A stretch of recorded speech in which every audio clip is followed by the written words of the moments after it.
What is going on, everyone? My name is Andy. Welcome back to another FPL video. In this one, it's transfer tips for game week 12. So I'm going to go through some of the popular transfers in and out and give you my opinion on whether I think they're a good move or not. If you enjoyed the video, especially considering it's a double upload day given the deadline tomorrow, make sure to give it a like and hit that subscribe button if you're new around here. And let's start off by talking about Mason Mount. He's become very popular after the last couple of weeks. So he got 2 goals against Aston Villa. The week before, he got 2 assists. So 4 attacking returns in 2 game weeks. Lots of people have now noticed him. 287,000 transfers in already this week. I can't really get on board with this kind of hype that's surrounding Mason Mount at the moment. If you're looking at him as a 1 week punt, then I kind of get it, right? Brentford are a team this season that we know can defend, but they don't seem to have done it very well so far. They have shipped quite a few goals. So I could see Chelsea going there and getting a few, right? And Mason Mount may well be involved. So if you're looking at him as a 1 week punt, I think that's okay. I don't think there's too many standouts this week. A lot of people are looking at Trossard. I think he's a pretty good option. If we just come over to the fixtures for this week, so Trossard's obviously got Nottingham Forest at home. Most people already have Zaha, and as a 1 week punt, I'm not sure he's that much better anyway. Then you look at the rest of the fixtures, there's not a huge amount of standout midfield options. Harvey Barnes against Leeds could be one to go for if you're selling Maddison. Obviously, you've got a free Leicester spot.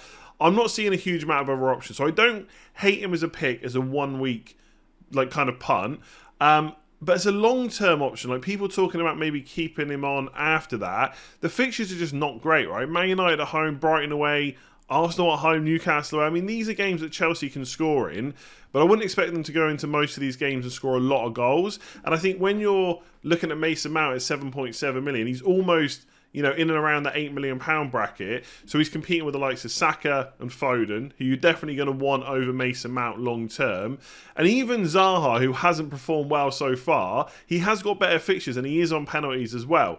So I don't know if Mason Mount is that good of a long term option. If it's a 1 week punt, fair enough. I prefer Trossard, but there's not much in it. And if it's only for 1 week, it doesn't really matter. You're going to move them on anyway afterwards. But for anyone that's now thinking about bringing him in long term, based on what's happened over the last 2 weeks, I'm just not sure about it. And also, you can frame this however which way you want. Under Potter, only 2 players I think have played every single game. That's Kepa and Mason Mount. So it's yet another manager that's showing just how important Mason Mount is to the team. But at some point he may get a rest like everyone else and his minutes might be reduced, and possibly that could come midweek. I don't think it will happen, but it's something to consider. So 1 week punt, he's okay. For anyone that's thinking about it long term, I'm just not convinced, to be honest. All right, let's talk about Mo Salah. For the first time in many, many game weeks, he finally has positive transfers in. Nearly 300,000 of you have already bought him ahead of that fixture in game week 12 against West Ham at home. And he did look really good against Man City. I know everyone's got a different opinion, but I thought he was brilliant in that game. And it would be interesting to see in a parallel universe, if he had that same performance but didn't score the goal, would as many people be transferring him in? I think they probably would, because I think when you see a performance like that from any player against Man City, it definitely catches the eye. And not only has he got West Ham at home this week, where he's probably the best captaincy choice, the fixtures after that are really good as well. Nottingham Forest away, Leeds at home and Southampton at home. And I think when you take Haaland out of the equation, I do think that Salah is going to be the second best premium from now until the World Cup, just because of how good the fixtures are. We're still waiting for that penalty for Liverpool. That could come. That would definitely help. But I think he probably is the best. I think lots of people were kind of bigging up De Bruyne, like, a game week ago, 2 game weeks ago. I'm not sure many people will now be looking at bringing him back in after the blank. I think they'll probably just stick with Salah. Kane is a little bit of a trickier one because he's been brilliant so far this season, and Spurs fixtures are also pretty good right up until the World Cup. The fixture this week is more difficult, Man United away. I could see Spurs scoring, but not a huge amount. If they do, then Kane will likely be involved. So he could be a nice captaincy pick, but I do think that Salah is better. And then when you look at the rest of the fixtures after that, I think you've got to just about hand it to Salah. So I do think he'll be the second best premium. If you're someone with Kane and your only way to get to Salah is to sell Kane, are you going to do it? Let me know in the comments below. I would be tempted, but I also see why it's very tricky given how consistent and how good Kane has been so far this season.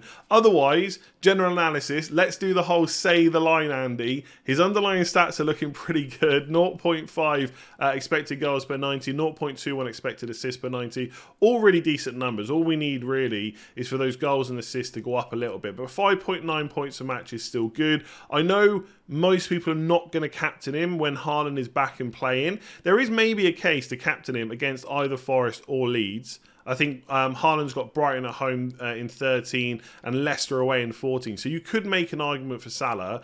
But even if that's not the case, right, you've got to spend your money at some point. And for most people, depending on how your funds are kind of spread out, Salah is not going to stop you getting all those other players. So it's still okay to have him as that second premium option. So I think he looks really good to bring in this week. I like him as a captaincy option.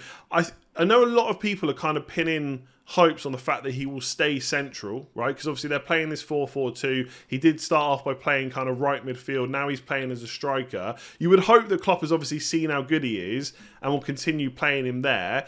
But there are still a lot of fixtures to come, right? They've got this midweek game, then they play the early kickoff on Saturday. You've got Champions League that comes straight back after that. And they've lost Jota, they've lost Diaz. There's now like Salah, Darwin Núñez, Firmino, Harvey Elliott has obviously played on the right, and now Carvalho can play on the left as well. So there's really like 5 players into 4 slots. So there's nothing to say that at some point Firmino and Núñez will play up front.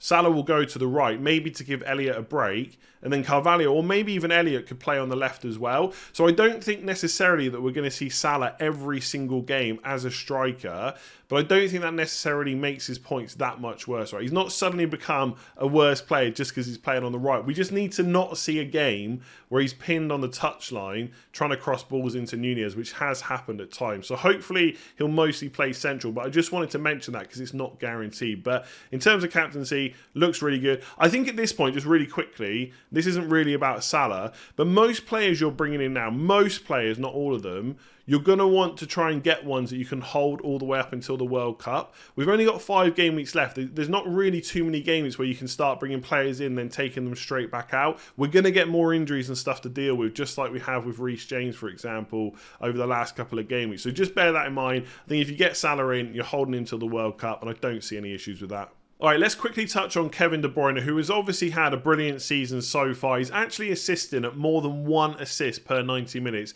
which is pretty incredible. 6.1 points per match is higher than Salah. He's also ahead of him in the overall points rankings as well. So he has been brilliant. But for anyone that is considering doing him to Salah this week, I think it's an absolute no-brainer. When you take into account captaincy and the fixtures that are coming up afterwards, I think Salah is just the better option. I wouldn't even be looking to reverse that later on, because if you want more Man City players, we all know everyone pretty much needs to own Haaland. Foden is much cheaper than De Bruyne. There isn't really an equivalent in Liverpool. So if you're going to have Foden and Salah, there's no real equivalent to have kind of Kevin De Bruyne and a cheaper midfielder for Liverpool. Like, no one should really be looking at Elliott and Carvalho. We don't know what their output will be like, and they're not even guaranteed minutes every single game. So I definitely prefer that combination. But also, and I know I've said this a lot, and it hasn't yet happened, right? De Bruyne is still ahead in the kind of rankings. But when you look at the overall expected goal involvement numbers, so when you add the expected goals to the expected assists, De Bruyne's numbers are similar to Salah's, but they are way more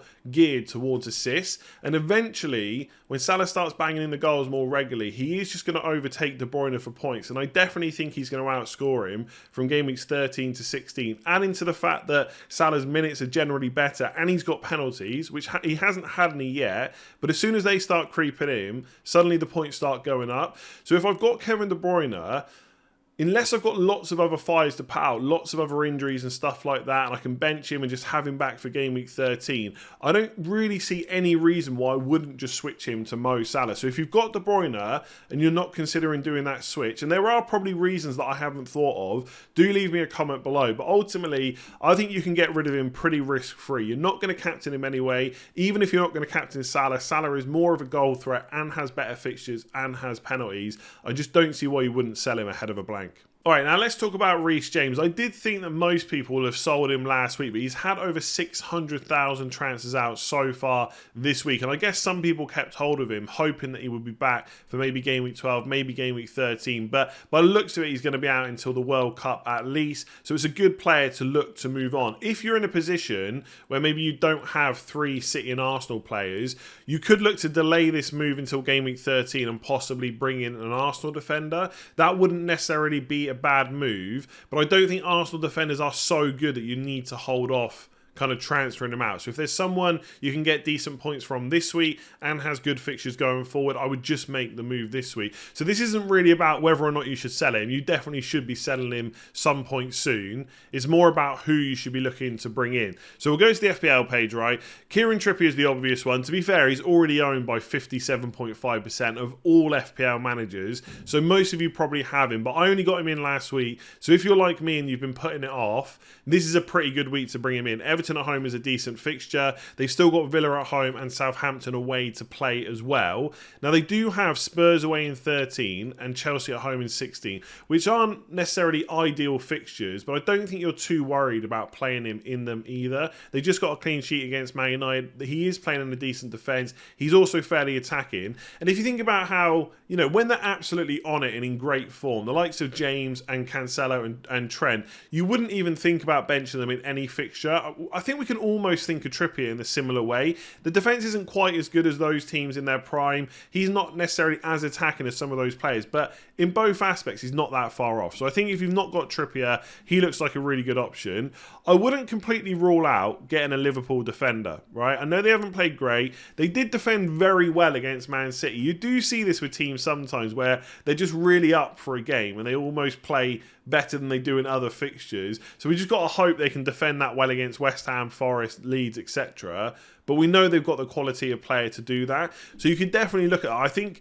I think West Ham, Forest, and Southampton are probably the best 3 games for a potential clean sheet. Leeds at home, the fact that it's at Anfield is decent, but Leeds are a pretty good attacking side. And look, West Ham similarly with kind of Skamaka, Bowen, etc. But I think overall for the next 5 game weeks, there's a chance for a few clean sheets for Liverpool. We know they're attacking as well. Spurs away is definitely going to be the hardest game that they have left. Van Dijk is the most nailed, I think, for minutes. You just don't expect him to ever miss a game. But I think the players we're usually looking at are Trent or Robertson. Now, it's difficult to know exactly how Liverpool are going to set up because we haven't, as far as I know, seen this 4-4-2 formation with both of these players fit. Now, when Tsimikas and Trent were playing, Trent was playing a bit deeper. Tsimikas was the one getting forward. I spoke about this on the team selection earlier.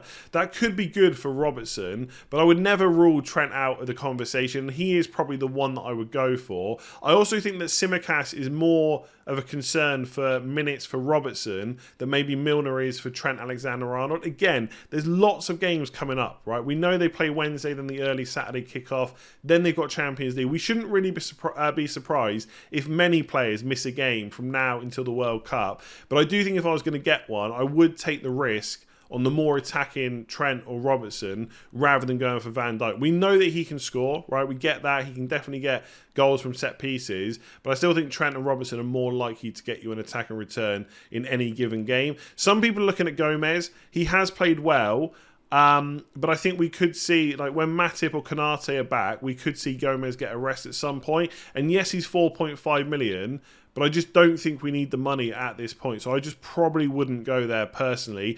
Elsewhere, just really quickly, you've got Webster or Dunk at Brighton. Really nice fixture this week. A lot of it is going to depend on how many more times you have to play them. So for me, I've got Webster. I'm going to bench him for 13 and 14 and maybe play him in 15 or 16 if I need to. But ultimately, he's going to be a bench player. So a lot of that's going to depend on the rest of your squad. I would definitely think about maybe getting Cancelo back next week as well if you haven't already got him. And then you can look at a Crystal Palace defender. I've got Gay, but you could look at Anderson as well. They've got pretty nice fixtures all the way until 16. There's not too many games there I'd be worried about having to play them. So if you need someone cheap to play quite often, that is probably who I would look at. So Liverpool defender, Trippier if you don't already own them, possibly Gay. The only other one I want to mention is Perisic. Now, there's a quote that's come out from Conte today to say that he prefers to play 3-4-3 than 3-5-2. And with Kulusevski out, Richarlison out, he might play someone like Lucas Moura or Gil, possibly, or even Perisic. He said Perisic could play as a striker, i.e. he could play in that front three. So you could maybe look at him. I think the only downside is, one, he might still just play 3-5-2. He might want to play 3-4-3, but it might make more sense to play 3-5-2. And it's against Man United away, so the clean sheet potential is difficult. And after that, you still have a little bit of a minutes risk. Like if he's going to play Sessegnon on left wing back and Perisic in the front three, there's no room to then kind of rotate them. And with all the fixtures coming up, he's probably going to want to do that a little bit. So I just wanted to mention Perisic. If I had him now, I wouldn't be selling him, but I still don't know if I'd bring him in. So for Reece James, I think Trippier is quite obvious. Liverpool, if you fancy them, kind of keeping up this defensive performances like they did against Man City. Otherwise, you're looking at probably a Brighton or a Crystal Palace defender. Any other ideas, leave them in the comments below. So midfielders are very popular this week, probably because of James Maddison's suspension. Leandro Trossard has been brought in by over 219,000 managers already this week. And I think it's a little bit like Mason Mount. He's really a one-week punt only. He runs straight into Man City away and Chelsea at home in game week 13 and 14. So you're pretty much booking in a transfer. If you get him, you're telling yourself in game week 13, I'm definitely moving him on. And obviously there's a little bit of risk involved with that if you get other injuries elsewhere. But for me, I'm just willing to take that risk because James Maddison's definitely not going to play. I'm hoping for a haul against Nottingham Forest at home, and then I'll use that to move him on. And if I have to take a hit for someone else, then I'll do it. I'll just hope that Trossard has scored me enough points in game week 12. It's possible, but of course he could blank as well. It's all about whether or not you're willing to kind of take that risk, and I think most people will. In 15 and 16, they got Wolves away and Villa at home. They're not that bad, but again, it's not really worth holding on to him. And it's not that he's so expensive that he's kind of annoying to bench. It's more that he's taken up a midfield spot where you're definitely going to want one of Saka or Foden sooner rather than later. And for a lot of people, that's going to be both. So as a one-week punt against Nottingham Forest at home, I do prefer him to Mason Mount. Again, I don't think Mason Mount's a bad option, but it's all about targeting that fixture. And I can see Brighton scoring a few goals in that game. There has been a press conference today from De Zerbi because obviously Brighton are playing tomorrow. And he has said specifically that Lallana will start. And it does seem to have spooked a few people that maybe Trossard will miss out. But from what I've kind of looked into, it seems more likely that Gross will miss out. Now, I don't know that for definite. They might end up both playing with Lallana as well. But a lot of Brighton fans don't seem to think that Trossard is going to miss out. So hopefully he will still play. It's not guaranteed, but it hasn't put me off enough to kind of take that risk against Nottingham Forest at home. So it looks like a pretty good option, but it is, you know, pretty much a one-week punt. For me, I'm going to bring him in, then look to move him on to Saka.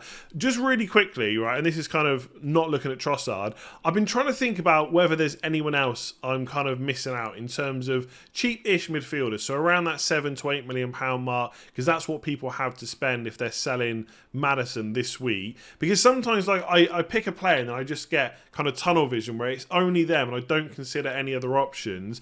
But I'm really struggling to see who else you would go for. Obviously, Zaha against Palace. Wolves don't really have any midfielders that are interesting. I wouldn't go for a Nottingham Forest midfielder over Brighton. Could maybe go for someone in the Bournemouth-Southampton game. I think it's a good fixture for both sides. So possibly Billing for Bournemouth, Ward-Prowse for Southampton. There's no way I'm going there.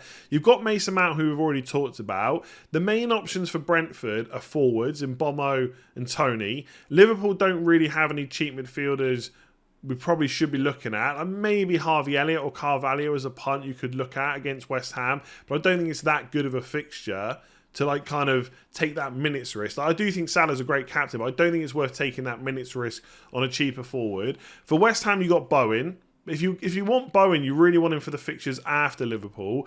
Bruno Guimaraes at Newcastle, just not that interested in. Everton midfielders, definitely not. Rashford didn't play against Newcastle, will almost certainly play against Spurs. He could be a nice option. But again, it comes back to that fixture. Just playing Spurs at home is not that great. Man United will probably score. Maybe Rashford will be involved in it. And it is only a one-week punt. I think we have to remember that. If you're only bringing them in for 1 week, you can maybe go a little bit riskier than normal. So I wouldn't completely write Rashford off. But if it's him versus Mount versus Trossard, the other two have definitely got better fixtures. Fulham, most of us have already got Andreas Pereira. Aston Villa, maybe. Coutinho, Buendia, but can you guarantee they're going to start? Leon Bailey, exactly the same. Leicester is the only other one I'm looking at, and that is Harvey Barnes, possibly against Leeds at home. That could be a nice option. Rodrigo, if he was definitely going to start for Leeds, could be an option as well. But I think they look better with Bamford as a number 9 than with Rodrigo. It doesn't mean Rodrigo won't play as well, but I just have slight doubts over that. So for me, I do still like Trossard as the number 1. The only other two I'm considering are Mason Mount, but I think Trossard is better.